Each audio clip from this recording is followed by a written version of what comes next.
Set in India in the late 1990s, we're introduced to a bank employee named Baskhar. Even though his job looks respectable and many people would want it, Baskhar only earns 6,000 rupees a month.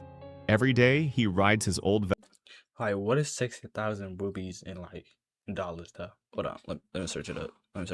6,000 is $63?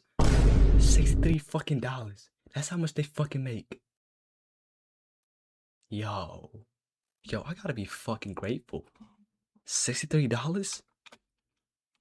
Vespa to work and does his job with full dedication. I don't think I realized that's fuck $63,000, bro.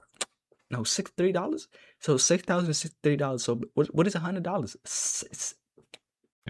At the bank, Baskhar is known as a model employee. Almost every month, he becomes the best employee, and his coworkers genuinely like him. Because of his hard work, he also has a chance to become the assistant manager.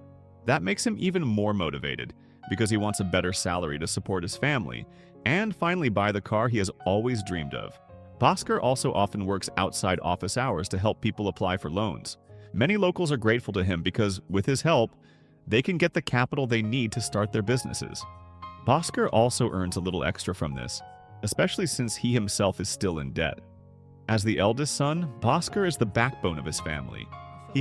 Every country, like every fucking good country, has ugly side and good, beautiful sides, bro.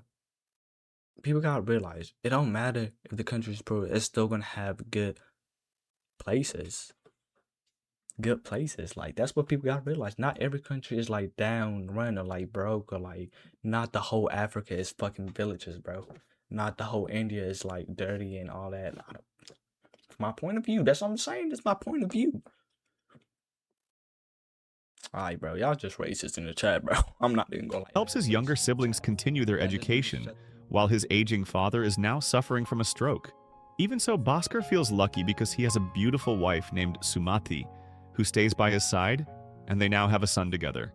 One day, Sumati's relatives hold a birthday party. But because Sumati married a poor man like Baskhar, her family looks down on them. Things get worse when even their son is ignored and not given any food. Sumati is deeply hurt and angry, so she takes her son and Baskhar home. That night, Baskhar asks Sumati to be patient with their situation. He tells her that he is about to be promoted to assistant manager. He asks her to keep standing beside him no matter what happens, because he will keep fighting for their family. He still believed his luck was finally about to change. This is Lucky Baskhar.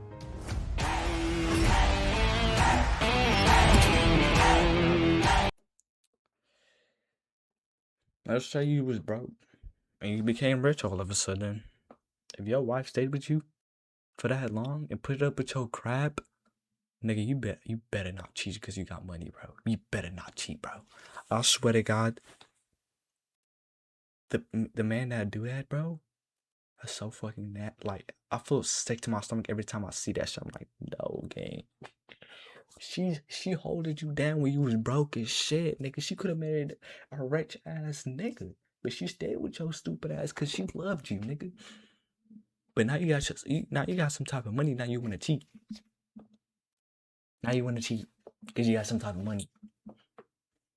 Now you fucking sick. You make me sick to my stomach. That's what you do. You make me sick to my mother freaking stomach. I don't want to say that F word because it's going to be posted on YouTube. Hey. Sometime later, a potential customer named Kumar comes to Baskhar to apply for a loan. But since Kumar's collateral is not enough, Baskhar cannot approve it. Then Baskhar's friend Samba comes over and asks him to check again, because Kumar really needs money for his import business. Kumar explains that he imports cheap televisions and sells them in the market at a much higher price. Kumar keeps begging because if he does not pay soon, his goods will be auctioned off by customs. That is when Samba gets an idea. They can give Kumar the money, but only if they receive 20% of the profit. Kumar immediately agrees and has no problem giving Samba and Baskhar a share. So Baskhar starts looking for another way to help Kumar get the money. The next day, Baskhar gets ready for work and, like always, takes time to pray before leaving. But suddenly, a debt collector shows up demanding payment. Baskhar asks for one more. I don't want to be that type of guy, bro. Every religion truly believes that their own religion is actually the one and only And that's that no other god is real. Which is fucking crazy, cause like, then what the fuck is real at that point? Genuinely, the fuck is real? If you say your shit real and my shit real and they shit real, then what the actual frick is real at that point? Nothing. They believe in I don't want to be racist, but they literally believe in elephants, bro. And they truly believe that elephant is actually God. And I'm not just talking about Indians, I'm talking about in general, to all humans.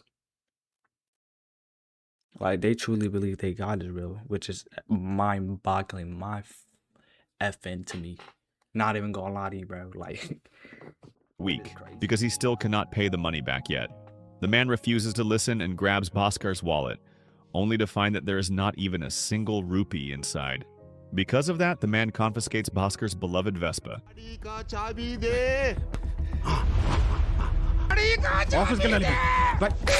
This may be the last ad you ever see.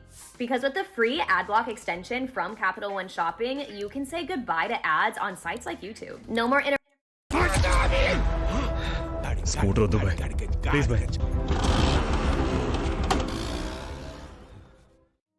Left with no money for a taxi or public transportation, Bhaskar has no choice but to run all the way to work so he will not be late. When he finally arrives at the bank, the management is already gathered to announce the new assistant manager. Bhaskar stands there in silence, completely shocked after realizing he did not get the promotion he had been hoping for all this time. A little later, Samba tells Bhaskar that the manager already revealed. I genuinely feel bad for him, bro. Even though I know this is a movie, bro, but that's fucked. That's messed up, King. That's genuinely messed up, bro.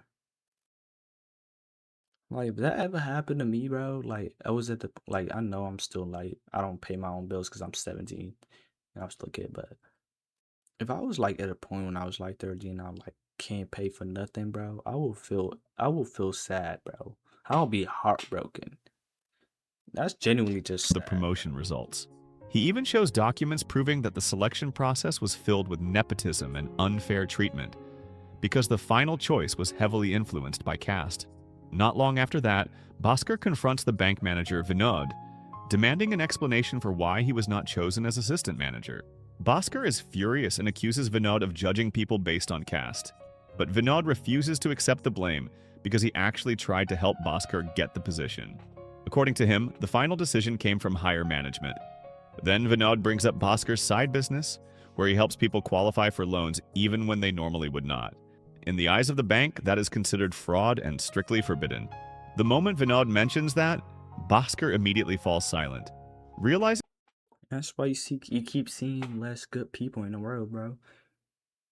Like, every time you do a goodwill, it just somehow doesn't get praised, but the motherfucker that is doing the bad shit get praised. Are we really serious? We can talk about it.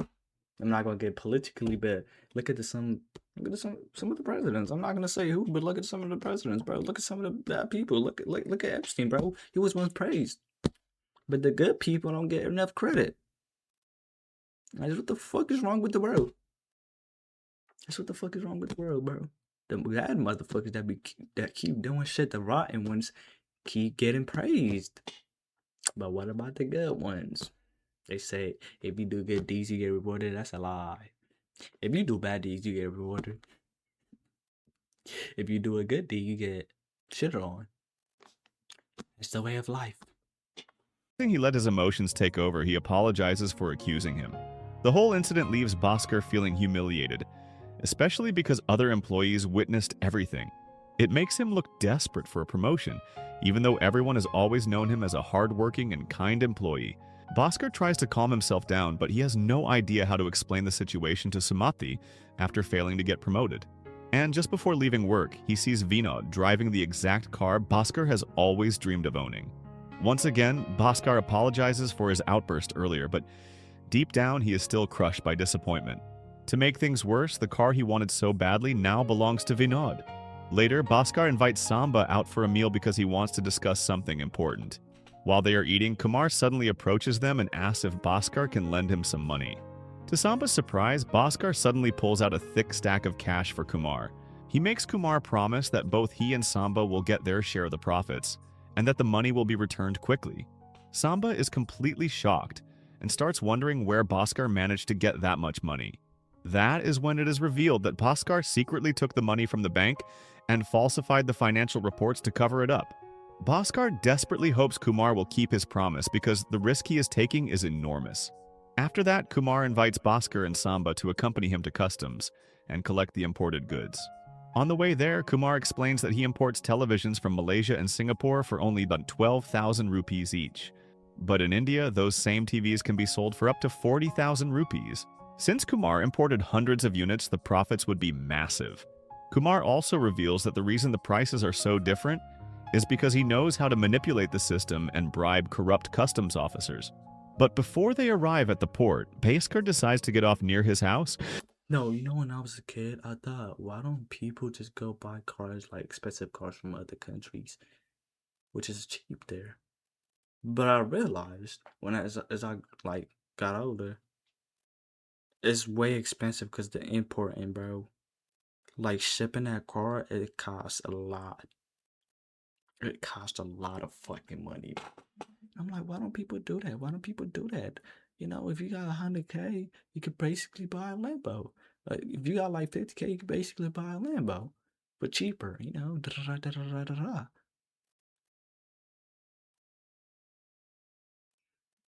You export it, you ship that car, you paying 10 times that amount.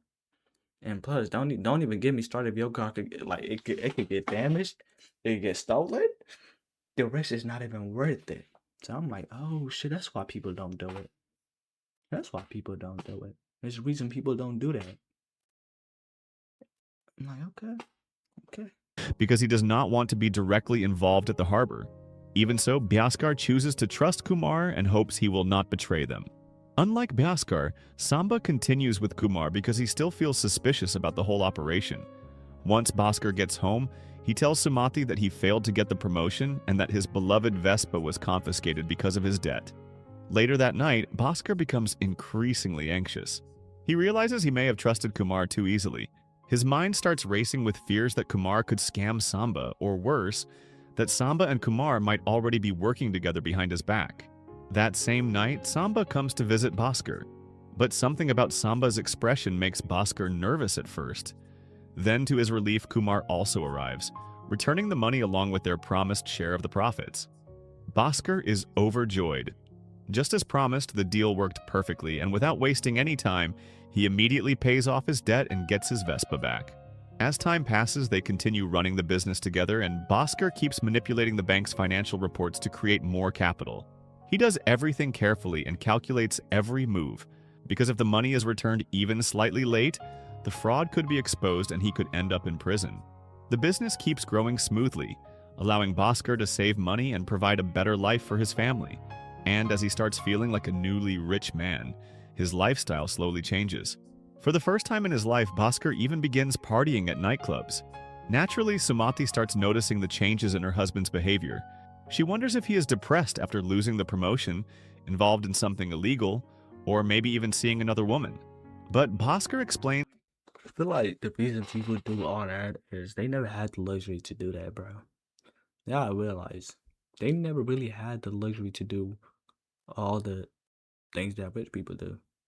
That's why when people get money, they get reckless with it. And that's a lesson learned, because next time they get the money, they're not as reckless as they was.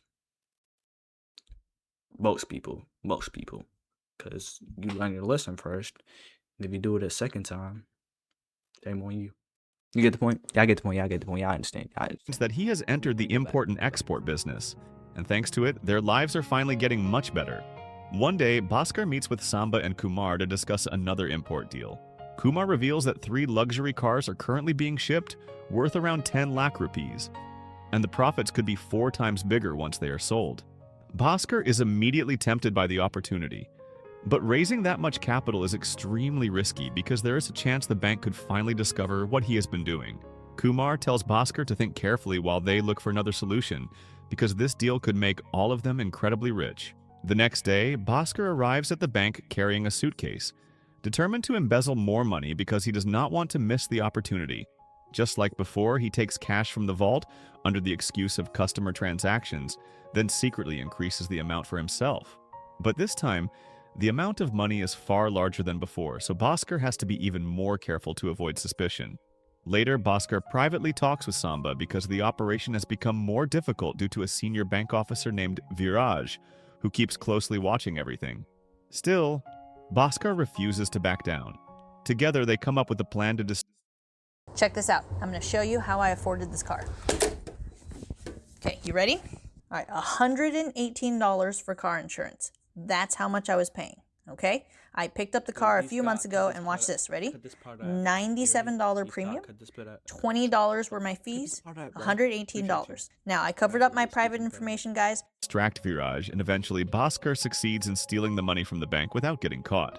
Not long after that, they head to the harbor to meet Kumar and collect the luxury cars, which are supposed to be sold to a mafia group. But when they arrive, one of the mafia members suddenly informs them that the boss has been arrested by the police. The deal instantly falls apart, leaving Baskhar panicked because the bank's money still needs to be returned before anyone notices. Tension quickly rises between Kumar and Samba, and the two nearly start fighting. But Baskhar calms them down and reminds them that they need to think clearly.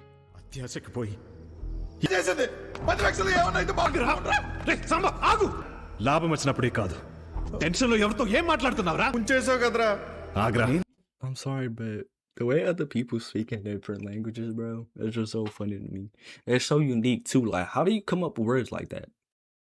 I know English sounds the same to them. Like when people are speaking, like it's like me. Hold on, let me describe it. Let me describe it for y'all. That's how English sounds to them. I just want to put that, and you like gonna and I want to do, and it's like we can watch the. That's how the fuck English sounds to them.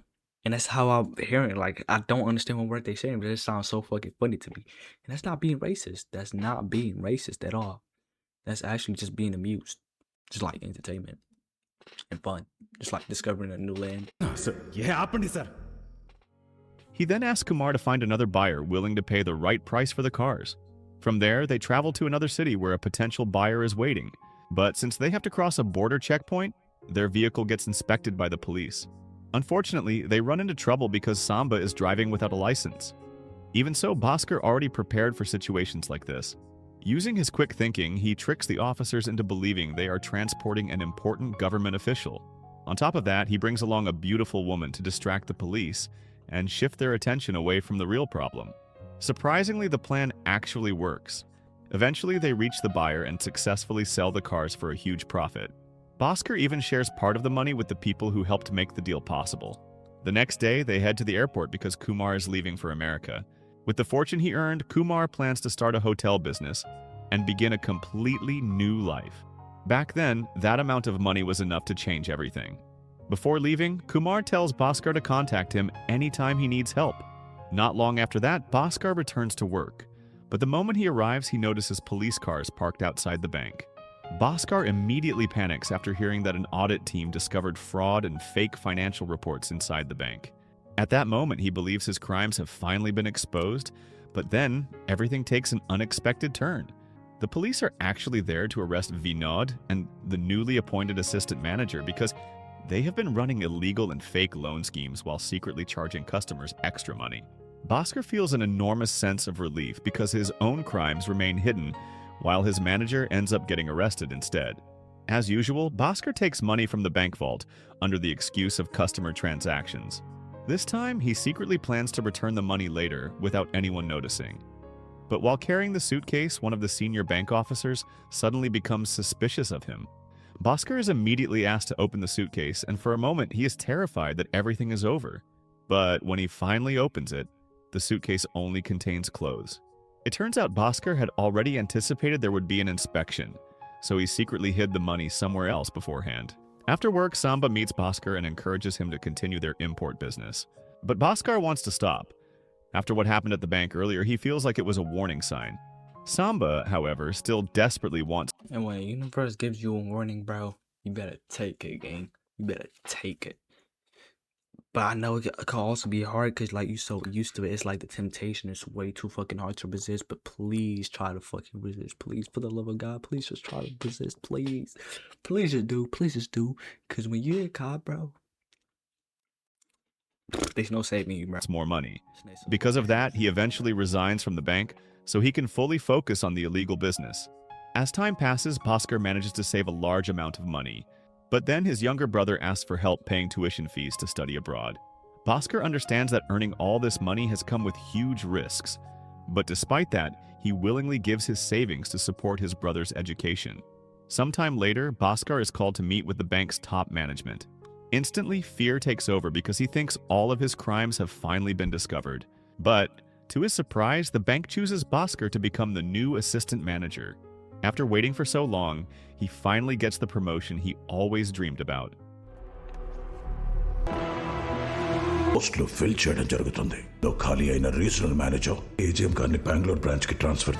నేను నిన్ను బాగా జీతం 19,500. His happiness becomes even greater when the bank gives him a confiscated company car that previously belonged to Vinod.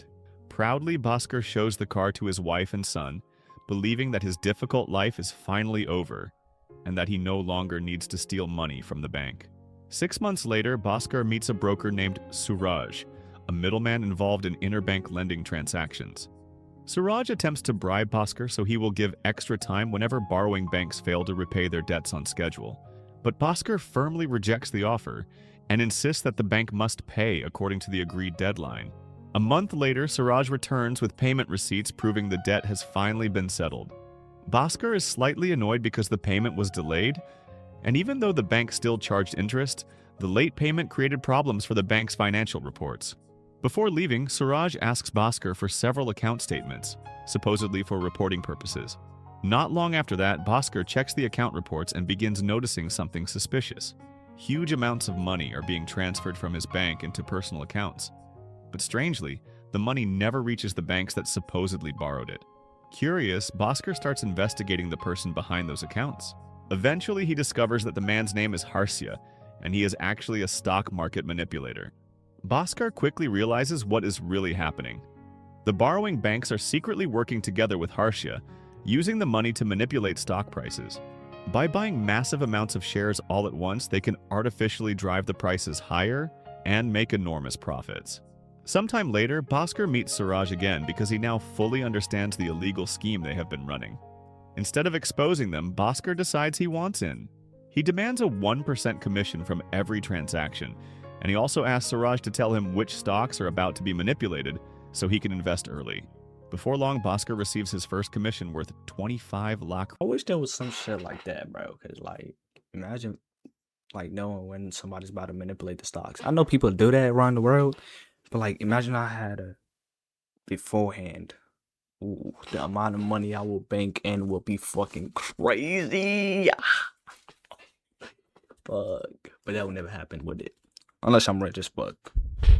I got some good ass connections, but I'm 17, living with my parents, bro.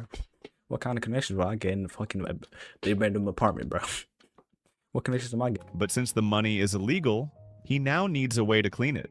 So Baskhar contacts one of Kumar's old associates, someone who specializes in money laundering. The plan is simple. They create an official lottery ticket and arrange for Baskhar to become the winner, making the illegal money appear completely legitimate. But even that amount of money is not enough for Baskhar anymore. He now wants profits directly from the stock market itself. After getting insider information from Suraj, Baskhar begins buying cheap stocks that are about to be manipulated. His plan is to sell them later after the prices skyrocket. 2 weeks later, the stock prices explode exactly as expected. Baskhar immediately tries to contact the broker to sell his shares, but the office phone suddenly stops working. Panicking, he rushes toward the broker's office. And when traffic slows him down, he even starts running because he cannot afford to miss the perfect moment to sell.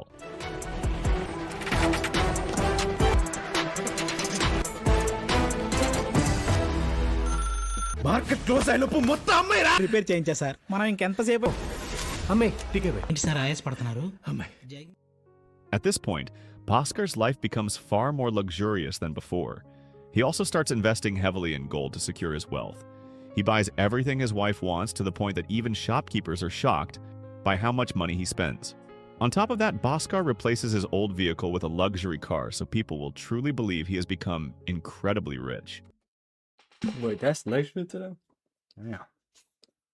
Damn, that's crazy. Yeah, bro, I'm not gonna lie, we take shit for granted, bro.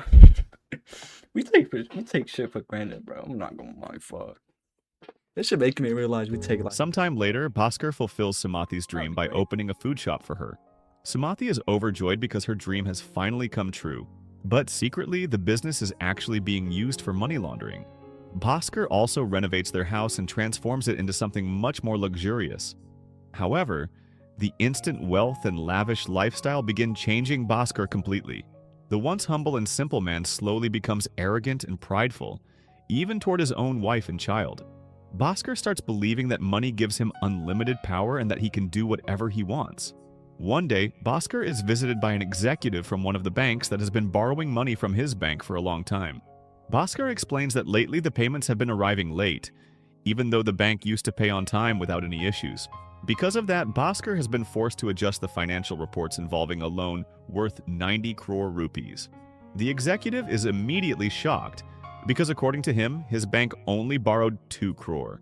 Without wasting time, the man checks the receipts Baskhar received and becomes horrified after realizing those documents were never issued by their bank at all. That means the receipts are fake. And the mastermind behind everything can only be Harsha, the same man capable of manipulating financial documents and stock prices. Both of them panic, hoping Harsha never gets caught, because if he does, everyone connected to him could end up in prison as well. The shock becomes too much for the executive and he suddenly collapses. Baskhar quickly rushes him to the hospital. At the hospital, Baskhar runs into Suraj and immediately lashes out at him, demanding that all of this stop before things get worse. But Suraj explains that stopping is no longer that simple, especially now that Harsha has become even more careful with his operations. Later that night, Baskhar receives a call from the police informing him that Samba has been detained for illegal imports. Baskhar immediately goes to the station and pressures the officers to release him. And before long, Samba is freed after Baskhar secretly bribes the police. The next day, Baskhar and his family visit Sumathi's mother. At this point, Baskhar has become extremely wealthy, so Sumathi's family suddenly treats him with great respect and even starts asking him for loans. But when Sumathi's mother keeps pressuring her to persuade Baskhar into giving them money, Sumathi finally loses her patience. She becomes furious because her family only shows up when they need something. Back when she and Baskhar were poor, nobody cared about helping them. The argument grows more intense until Sumathi completely breaks down and destroys the food shop she once dreamed of owning.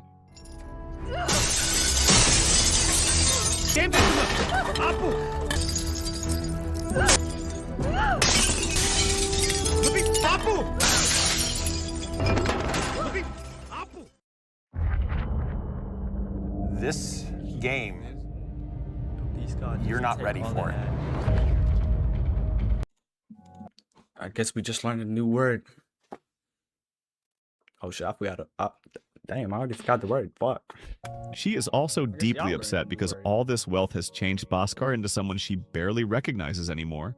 Sometime later, Baskhar is called by his father, and he is shocked because it is the first time in a long while that his father wants to speak with him directly. His father asks Baskhar to explain the suspicious financial reports connected to Sumathi's shop. Since he used to work as an accountant, he immediately recognizes the signs of money laundering. Without them realizing it, Sumathi overhears the entire conversation and feels deeply disappointed in Baskhar. That moment finally hits him hard. Filled with regret, Baskhar decides to stop all the crimes he has been involved in. He shuts down the money laundering operation, closes his stock accounts, and cuts ties with Suraj completely. His father feels proud of him for finally refusing to let greed consume him, and for choosing to return to the right path. After that, Baskhar gives away part of his wealth to families in need, helping restore peace within his own family as well. He lets go of his luxurious lifestyle and returns to living simply, because for the first time in a long while, his life finally feels calm again. One day, Baskhar is summoned by the bank executives because he still has not cleared all the fake bank receipts connected to the borrowing banks. The executives demand that he clean up the records, but this time, Baskhar firmly refuses. His answer immediately angers the higher-ups, who threaten to fire him for disobeying orders. But what they do not realize is that Baskhar has already prepared a resignation letter. After everything that happened, he no longer wants to be involved in financial crimes. When Baskhar finally leaves the bank, many employees feel genuinely sad to see him go, because despite everything, he was always known as a loyal and hard-working employee. Sometime later, Baskhar is approached by an FBI agent named Sukram due to suspicions surrounding Harsha's crimes and Baskhar's possible involvement. Surprisingly, Baskhar calmly agrees to cooperate, confident that he can prove he was not directly involved. The FBI agent then shows Baskhar records revealing that his accounts contain nearly 1 billion rupees. Without panicking, Baskhar explains that the money came from his businesses and huge profits from the stock market. He also claims that his family's lifestyle became very expensive after suddenly becoming wealthy. Even though Sukram cannot find direct evidence connecting Baskhar to Harsha's crimes, he still refuses to let him go so easily. Sukram attempts to pressure and intimidate Baskhar, but Baskhar remains calm and careful, making sure not to say anything suspicious. Not long after that, Baskhar meets with the bank executives to discuss Harsha's crimes. That is when the truth finally comes out. The senior executives already knew everything from the beginning. In fact, they were secretly involved and had also been receiving commissions from Harsha. But naturally, none of them want to take responsibility if Harsha is eventually arrested, so they begin searching for someone to sacrifice and place all the blame on. And that person is Baskhar. What makes Now, that's a crazy ass plot twist. I did not fucking expect that, bitch. What do you mean? them even angrier is the fact that a few days earlier, Baskhar had already reported the entire scheme to the central bank. Because of that, the branch executives fear they could end up in prison for their involvement. Desperate to save themselves, they force Baskhar to sign checks so the money in his accounts can be used to cover the massive losses caused by Harsha's unpaid debts. But the next day, the executives are shocked after discovering that Baskhar's accounts have already been closed and every single rupee has been withdrawn. Only then do they realize that Baskhar has escaped overseas. It turns out he already secured a residency visa by investing all of his wealth into American companies. Soon after that, auditors arrive at the bank to investigate the financial records. Once they uncover fake reports and missing loan payments, the corrupt executives are finally arrested by the police. At the same time, Baskhar and his family successfully arrive in America as wealthy investors. There, Baskhar reunites with Kumar, the man who first introduced him to this dangerous business world. Baskhar cannot believe how far he has come. He started as an ordinary bank employee, struggling to survive, and now he has become incredibly rich. Even so, Yo, when I thought the story was about to be over, this shit just got crazy. But hey, bro, if y'all want to watch that, if y'all want to watch the full thing, it was on the fucking I think it was on the first 10 seconds ago. Watch that. Hit that like and sub though. Hit that like and sub. Go to my bio for my kick. Lay y'all niggas.